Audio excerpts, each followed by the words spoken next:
Axır ki bir dənə at günü. Tortu gətir. Qılıflar.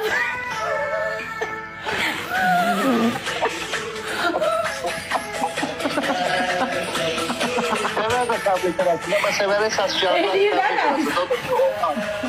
O böyle getirdim, telefon getirdim. Ona denən ki, ona iPhone 16 alacaq, amma özünü işləmədi. Diyan.